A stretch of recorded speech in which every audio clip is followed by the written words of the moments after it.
our next guest is certainly someone you want around in an emergency. 6-year-old Isla knew just what to do when her mum fell off the kitchen counter. Yes, Suzann Harrison was unable to move or speak, but Isla managed to call 999 and she made sure that her mum was OK and she was comfortable. Let's take a listen to the emergency call. Hello, can you hear me? It's the ambulance service. My mummy fell on the floor and hurt her back. OK, what's your name? Isla. Isla, OK, you're doing really well. You stay on the line with me, Isla, OK? So tell me what's happened exactly. She fell off the steps what I used and she's fallen on the tile floor and hurt her back. When did your mum fall over? 5 seconds ago. Is she still on the floor at the moment? Yes, she can't get up. She can't get up, OK. I put cushions around her. Oh, that's brilliant, Isla. And I put some of my teddies there. Have you? Oh, what teddies have you put there? My special ones. Oh, that's nice. The ambulance is here. Oh, just amazing and so calm, just incredible. We're now joined by Isla and Mum Suzann and Dad Oliver, and also by emergency medical dispatcher Hannah Rounce, who we heard talking to Isla on the phone call. Thank you all for joining us. Absolutely amazing. Isla, I'm going to come straight to you. I mean, that was just an amazing thing you did. I mean, where did you learn that? How did you know what to do? What was your... was it a TV show, I believe, you might have watched? Is that right? Yes, it's called Ambulance. So you watched that TV show and then remembered what to do from watching it and then managed to call the ambulance yourself? Yeah.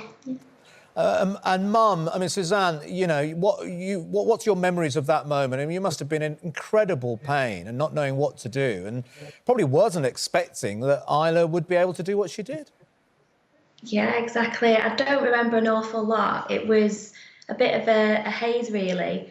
I just remember Isla being there and sitting with me, and she opened my phone with the facial recognition technology, rang her daddy first, who was at work, to tell him to come home, and then took it upon herself to ring the ambulance for me, and she took it from there. It's just amazing. What a clever little girl. And Dad, Oliver, coming to you, I mean, what were you feeling when you get this phone call from Isla saying what's happened?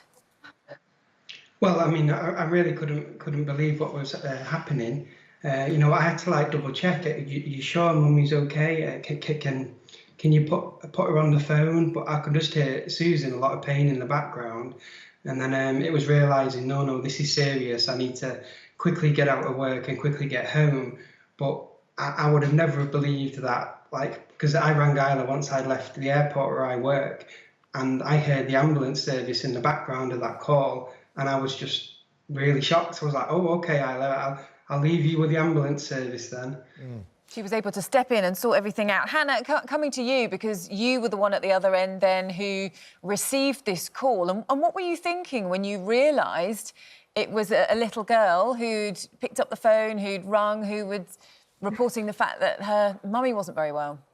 Yeah, obviously, right at the beginning of the call, I was able to tell that it was a young caller, just so I knew, obviously, how to handle it. But she was absolutely amazing.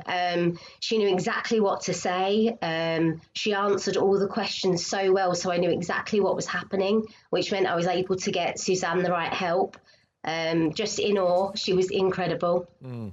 Yeah, I mean, you know, many of us have been in that position, Hannah. I mean, I was in that position quite recently. I had to call an ambulance, and sometimes you panic, and you think you'll be able to do this, but it can cause people to panic. It was just extraordinary that Isla managed to stay so calm, and then your job, I suppose, in that time is to try and decipher all the exact information you need, and then to keep chatting to Isla until the ambulance arrived.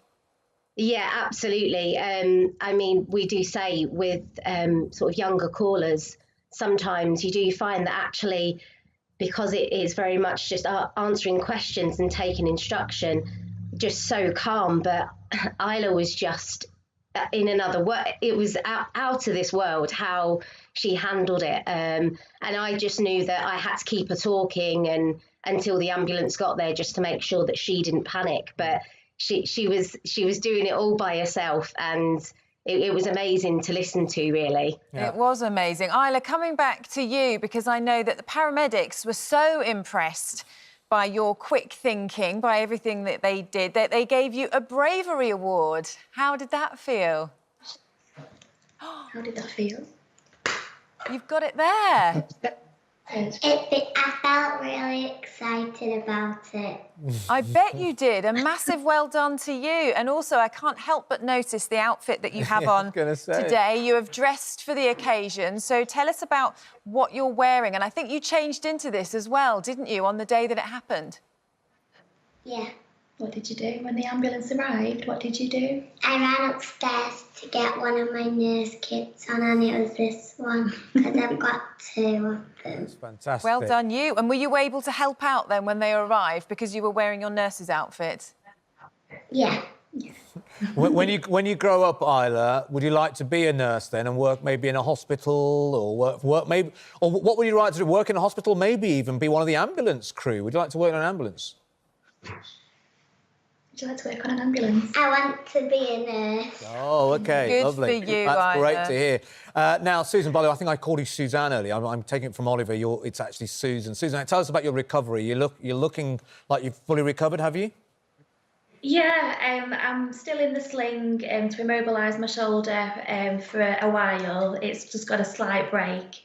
So hopefully in a couple of weeks I'll be out of the immobilisation and we'll be able to get back to work. Brilliant. And Oliver, I think the thing is that I think about, sometimes a lot of parents will be going, oh, keep the phones away from children. Children shouldn't really be on their phones or using their parents' phone. I wonder whether you've been like that sometimes with Isla, but actually it's turned out to be quite a good thing in this experience.